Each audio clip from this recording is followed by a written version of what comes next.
Hello friends, it's me, and today, the face of evil. Let's check out game theory. You're missing the point of dress to impress. It's scary. From the game theorist. Together, let's go. Let's go. This is the most requested episode of Game Theory ever. Over the last 2 months, we've received hundreds upon hundreds of requests to play this game. Our subreddit is practically bursting at the seams. Our comment section is overflowing. People are hungry for this game. So today, I will answer the call. Today, I will cover the game that you have all been dying to see. Today, I will be theorizing about Dress to Impress. No, wait, it's scarier than it sounds. Trust me. Game theory. Hello, Internet. Welcome to Game Theory, the show that never goes out of style. Although, Hello Internet, welcome to Game Theory.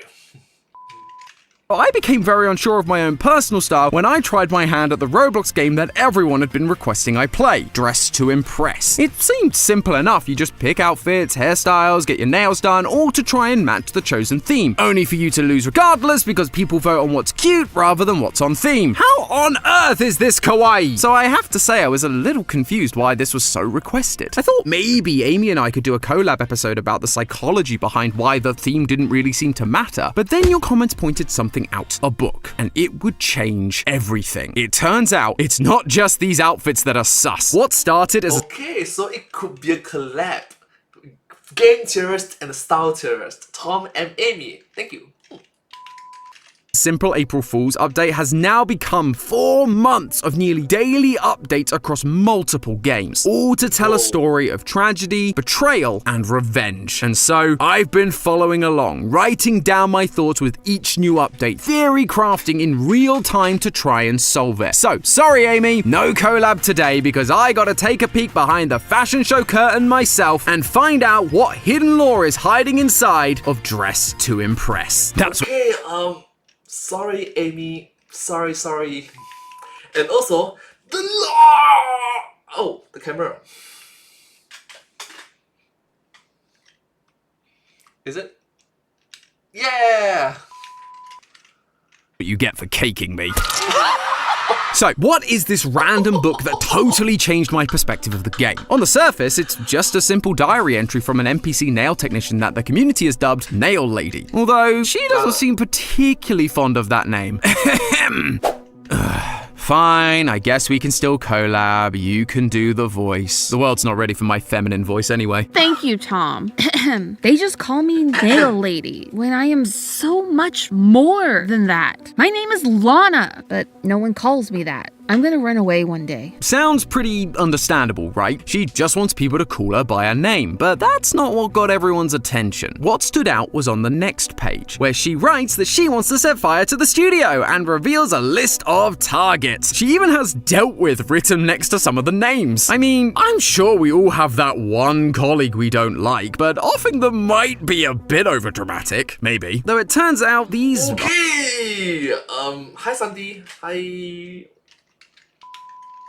aren't her colleagues. If you take a closer look at the names, some of them are the names of the game's developers. Okay, cool. We've got a murdery protagonist who is unhappy with the life the devs gave her, and so she is offing them one by one. Pretty straightforward, right? Well, it was until updates started rolling in. Lana's diary was no longer on full display, but instead was hidden at the top of a cabinet. However, it was still readable, and it said something new. That isn't me. They replaced me with some doppelganger. That's not me. I'm Lana. She's not. But she's pretending to be me. I don't know where I am. Gigi is holding me somewhere so I can't escape. Please help me. I am so scared. And I hope that thing sitting in my salon chair doesn't harm my image. I think she's the reason why all the players are going missing. And then, if you take a look at the wall, you'll see 3 missing posters, the names of which match 3 of the developers from Lana's target list. That person she mentions, Gigi, is also also a developer, and she has now taken Lana hostage, replacing her with this doppelganger, and not the kind with extra eyes and missing mouths. All of this is to keep the game running smoothly, so people wouldn't suspect she was gone. However, this is slightly confusing. Lana claims that these people are missing because of this doppelganger, but the target list that matches the missing posters came from her diary. Or was that actually the doppelganger's diary? I'm not entirely sure who I'm supposed to be trusting here, but the diary does give us a Roblox user ID that leads us to Lana's Roblox profile. Lana does nails, so we should probably start there, and oh boy, this is where the fun begins. On her page is a link to a YouTube account with a handful of short videos. The first video is called Awakening. A face appears and tells Lana, "How dare you, Lana, spread our plans." Already we're off to a mysterious start. Lana has betrayed whatever this awakening is, I assume by telling us about the doppelganger. In a later video, Ode to Myself, she once again mentions this wretched group, but in the description tells us she's trying to warn us that we are next. Is this group trying to take over the game? To replace all the players with mindless doppelgangers that just follow the rules? Maybe they're also mad that people aren't playing it right. There is one more video, but it doesn't really give us anything new, so I went back to Lana's Roblox page and looked around for more clues. If you look under the Creations tab, you can see that Lana is actually making a game of her own, and it's called Forest. It invites us to view the truth of Lana's story. Given that we're specifically looking for lore, this is an enticing offer, but be warned, this game is nothing like Dress to Impress. A blood red filter covers the screen, eerie music plays in the background, and a human eye is constantly watching you. As you wander through the forest, you can find sentences that tell the story of Lana, that she was diagnosed with a terminal illness that left her and her family in debt, and that she now works in the salon just to get by. Given her diary told us she hates it there so much, I suspect she turned to this awakening group for help. It would be classic cult-like manipulation. They promise her financial support only for them to turn on her when she doesn't fall in line. And I think I might be right, because as you explore the forest, Lana's doppelgangers try to kill you. This is the truth that they want hidden. But if you manage to avoid them, you can find a podium that requires 4 people to open a portal to a maze. Get to the end, and you'll receive a binary code that translates to, "You may have finished your trials, but the evil lurks throughout. This is not the end. There will be chaos." well, chaos is usually bad, so I suppose we should probably help Lana stop it. Fortunately, when I returned to Lana's page, she had created a group called Saudade, which is described as the birth of an uprising, a new dawn where we stand united against the forces of evil. Alright, let's go! Inside the group there were a few subgroups too, one of which is called Coterie, a word that means an exclusive group of persons with a unifying common interest or purpose. Lana is already out here building a rebellion, gathering people through the common goal of exposing the awakening. That is what led her to get locked up in the first place. There's also another group called Missing, and it contains 4 people, but these aren't the developers, they're just people. These must be the missing people that Lana was referring to in her diary, the ones the awakening caused to go missing. She was trying to stop others from disappearing by taking out the developers from the awakening. I'm sorry that I doubted your innocence, Lana, is what I would say if it wasn't for this missing person's bio. You see, it's not a normal bio like most of them. It contains a Caesar cipher. There are a few small mistakes in the translation, but cleaned up, it says this. My death was planned by Lana, not evil. The Coterie's not just some group to help her. They're her sacrifices. Ha! I knew it! Cancel my therapy, guys! My trust issues are well-founded! Lana has been convincing us this whole time that she is one of the good guys, that she was taken advantage of by the awakening, but no! These missing people aren't just missing, they've been sacrificed by the awakening, and by Lana. She was in on it the whole time. Or Okay, that's dark. And the plot twists.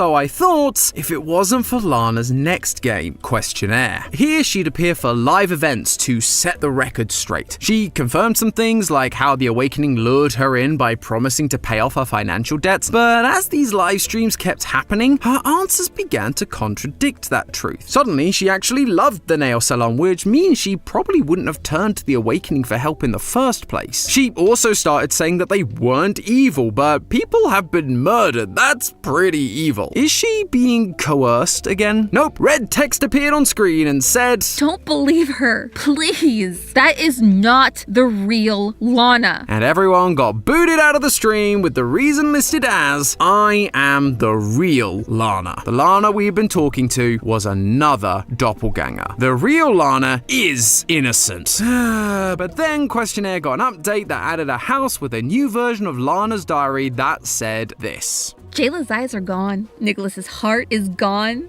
Jisoo's voice is gone. And Sadie has been taken apart. I pray that this stays private and no one finds out my true intentions with the Saudon. I cannot believe how easy it's been to make these players believe that I am the victim. And now they're all on my side. They will all pay for how they treated me. So that whole kicking us off to get rid of the doppelganger was also just a stunt. Lana has been playing the victim, making us believe anything bad was a doppelganger working for the Awakening. But really, Wow, she is manipulative. She's twisting and bending the facts to suit her so that people will trust her.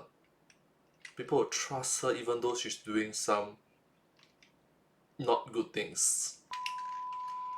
Lana was the villain behind it all. I tell you, this story's got more twists than an M. Night movie. After this reveal, Lana went full villain mode, executing 3 members of the coterie live on air. But the last member, Nellie, wasn't going down so easily. Now what happened to Nicholas and all the people you killed, sacrificed, is going to happen to you? Seeing through Lana's deceit, Nellie flips the script and kills her instead. Finally, Lana's reign of tyranny and deceit would end. But I'm sure you could all figure out where this is going, right? Once the dust settles, Lana's YouTube account posted a video called The Last Serenade, and it said, There's still more to come. This time it will be successful because I've opened the gate. that Lana that was just killed was a doppelganger Come on. again. But now she's achieved her goal, which was opening a gate, apparently. The keen-eyed among you will probably recognize it from the Forest game, the gate that needed 4 people to activate it. And we now have 3 dead coterie members and Lana's dead doppelganger. 4 bodies to help Lana open this new gate. Killing the coterie members wasn't about protecting her own skin or defending the Awakening. It was always part of her plan, and it's likely why she had sacrificed the first 4 missing victims. But that, ladies and gentlemen, was the end of chapter 1. And Wait, there's still more chapters? What? there were 2 major questions that everyone had. What is the portal, and why did Lana need it? Well, before we dive into chapter 2, here's what I think. Typically, when it comes to cults and sacrifices, portals would be used to summon some kind of Gritina. evil entity. However, the portal in the forest that looked identical to this new one took us to a new location instead. So, Lana and the Awakening aren't trying to summon something, but go somewhere. Lana's motivation still seems Doctor Strange magic.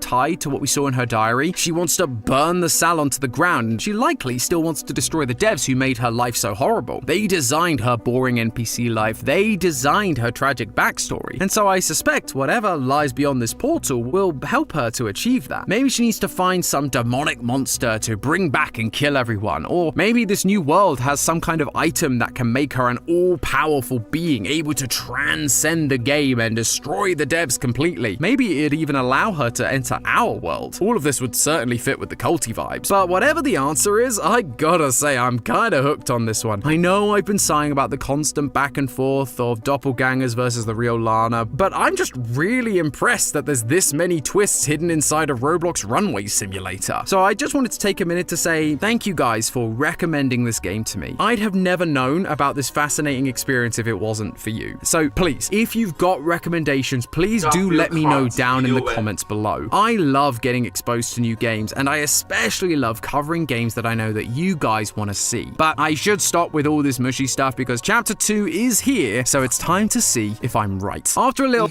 Chapter 2. Let's start. bit of time, the Saudade added a new group to its affiliate tab called Plague, showing the same portal that we'd seen in Lana's latest video. But the creator of the group wasn't Lana. It's someone named Agamemnon. Ugh, that is going to be the worst thing to say. I'm gonna call you Aggie. Sound good? Hi, Aggie. Hi, Aggie. At the same time this new group was made, Lana also made a post saying, Agamemnon, I hear your call. I hear it well. I am following your voice, and perhaps it will lead me to the portal you told me about. Sounds to me like this guy is trapped on the other side of the portal, in some kind of alternate world or dimension. That's why Lana needs the portal. It's to free him or to be with him. Was this really just a tragic love story this whole time? Saudade does mean the nostalgic longing for a beloved yet absent person. So that kind of makes sense, but her words also feel a bit too culty for me. So we could still be on the right track if he turns out to be some kind of all-powerful demon. And we don't have to wait that long because Lana released another game called The Fortress, and the start of it is on the other side of the portal that Lana had opened. There are words written across the walls like plague, metamorphosis, and I finally feel free. They're written over and over and over again, like the writings of a lunatic trapped in a room for years. So basically me when the new Poppy Playtime ARG dropped. Across the map there are notes from both Lana and Nelly, spelling out that while this is the real Lana, she's basically been brainwashed by the guy she's following, good old Aggie. This stinks of classic cult leader behavior. A man who gathers others around him to worship him like he's the second coming of Christ, filling people's heads with promises that will all turn out to be lies in the end. Lana isn't in love with this guy, or maybe she is, cult relationships are kind of weird, but it's more like she sees him as her savior and will help her to get revenge on the Salon, which never ends well in these kinds of things. Lana will likely end up betrayed at best or dead at worst. But now, ladies and gentlemen, it's finally time to hear from Aggie himself, because you can find 2 doors that require passwords to enter. The note next to the first one reads, call it, open the door, bestow me the truth. So we just repeat that second phrase, bestow me the truth. That leads to a second door which asks us, what is coming? The walls speak the truth. Well, we saw 3 things written on the walls earlier. Finally, I feel free, metamorphosis, and plague. And it's that last one that opens the door. Inside, we find Aggie's helmet in the corner, revealing this to be his office. And several notes are pinned to the wall. What is wrong with my experiments and why won't it work?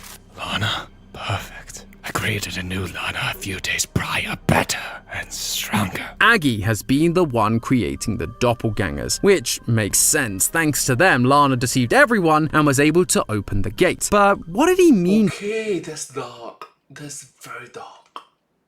by Lana is perfect? Cult leaders like this always have ulterior motives, so what does her being perfect mean for him? Is it that she's the perfect follower? The perfect bride? This has to be important. So I decided to look a little more into Aggie, more specifically his name. And no, not just because it's hard to pronounce. This game has already used a few words with deeper meaning, so I wondered if this would be the same for him. Turns out Agamemnon isn't just a random name. It comes from Greek mythology, specifically the Trojan War. Agamemnon was leading an army to Troy by boat, and during the trip incurs the wrath of the goddess Artemis. He's told that the only way to appease her is to sacrifice his daughter. If he doesn't, then the army will continue to suffer misfortune, most notably a plague, just like the door to Aggie's room said. It asked what is coming, and the answer was a plague. So if a plague is on the way, that would mean that Aggie needs to sacrifice someone to appease whoever he angered. Someone that was perfect. Someone like Lana. But then why bother with the doppelgangers? Well, in some versions of the myth, Agamemnon tries to deceive Artemis with fake offerings, to trick her into thinking he killed his daughter but never really did. That is what the doppelgangers are for. If he can create one that is a perfect copy, then he can sacrifice them and keep Lana alive. Is this guy actually a hero here? Trying to save humanity from a plague and save Lana from her fate? Yeah, no. Another note in the fortress written by Aggie says, I need to create the perfect doppelganger.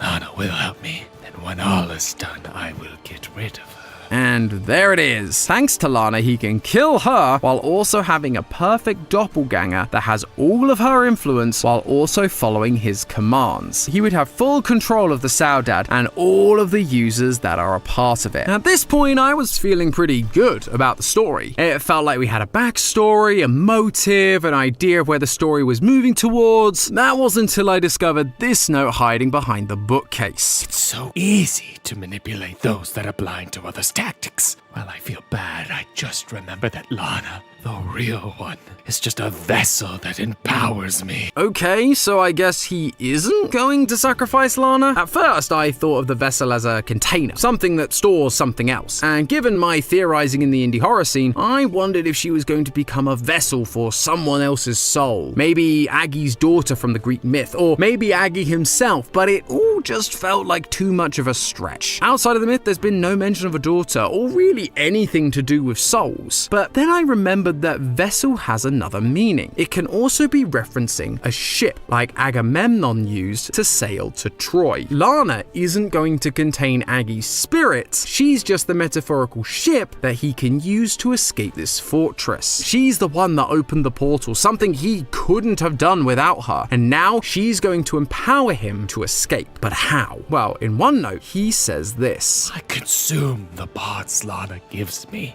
My true form will be victorious. I just need more parts to fulfill me. We heard from Lana's diary that the missing people had their eyes and limbs taken out. Well, this is where they went. Aggie is using them to create his true form so that he can escape this dimension. On Lana's YouTube channel, a new video got posted showing security footage of Aggie and Lana sacrificing the last coterie member, Nellie. But instead of sacrificing her at a live event, Aggie unleashes a monster. We only catch glimpses of it, but it's a very tall and misshapen humanoid body covered in eyes and teeth. Aggie remarks to Lana, Was it not what you were expecting? "No, Aggie, this is not what any of us were expected when you said you were making your true form. I was expecting the most shadified Roblox character ever, but instead you went full Vita Carnus on me." But while that reveal was confusing and a little disappointing, there was another reveal in this moment. Lana, out of nowhere, feels regret. Nellie,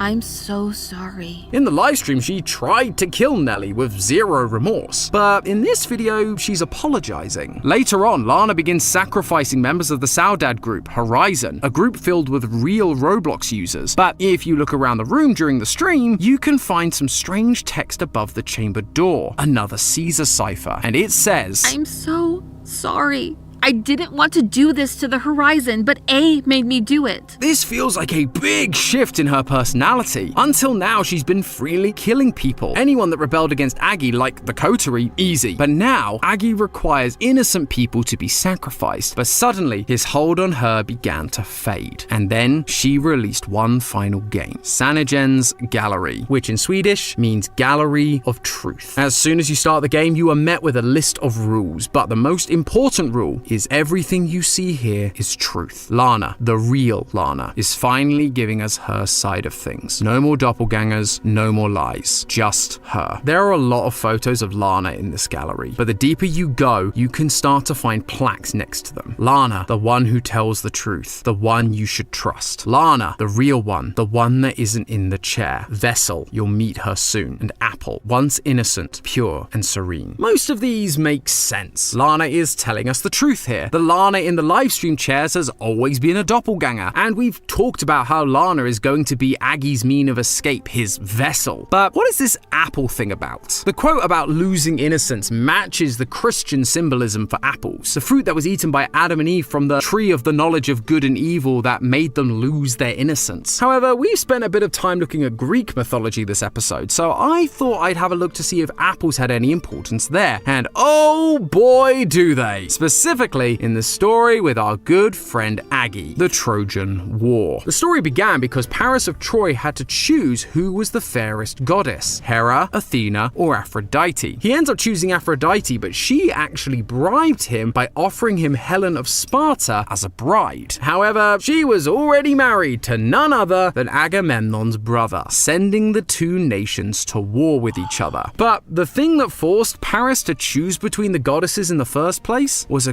golden apple that had "To the Fairest One" inscribed upon it. It became known as the Apple of Discord. And if you take a look at the badges for the Fortress game, you'll find one called the Judgment of Paris, the same name given to the start of this Greek myth. For Lana to be described here as an apple, it could be referencing her sowing discourse amongst the community. The real Lana having regrets and changing her mind is ruining Aggie's plan. But you know what? I'm gonna take a bit of a swing here and say it's actually something bigger. If the apple is what caused Agamemnon to go to war and endure all that suffering in the myth, what if Lana, as the apple here, is somehow responsible for Aggie being trapped in the first place? Aggie clearly doesn't care for Lana. He calls her a pawn in his game, someone he's okay with getting rid of once their usefulness has stopped. He even questions if she is perfect when he's making the doppelgangers. He doesn't want to use her, but he has to. And looking back through the fortress map, you can find an apple on Aggie's desk with an arrow going through it. He cannot help but telegraph his disdain for her, and yet she is completely unaware. It would also be quite a poetic narrative, having the person who is somehow responsible for getting him trapped there being the only way that he can get out. It is a bit of a leap, I'll admit, but the leap from chapter 1 to 2 was also quite big, so who knows with this series. But there you have it, theorists. After 4 months of waiting, we finally have uncovered the lore of Dress to Impress. The story of a girl fallen on hard times, upset with her lot in life, and sought help from a cult that promised her the world. She was swayed by the charms of its leader, who took her under his wing, using her to make doppelgangers to deceive everyone, sacrificing players to make his perfect form and free him from his prison. Or at least, that's what I think is happening right now. This game is still updating almost daily, which is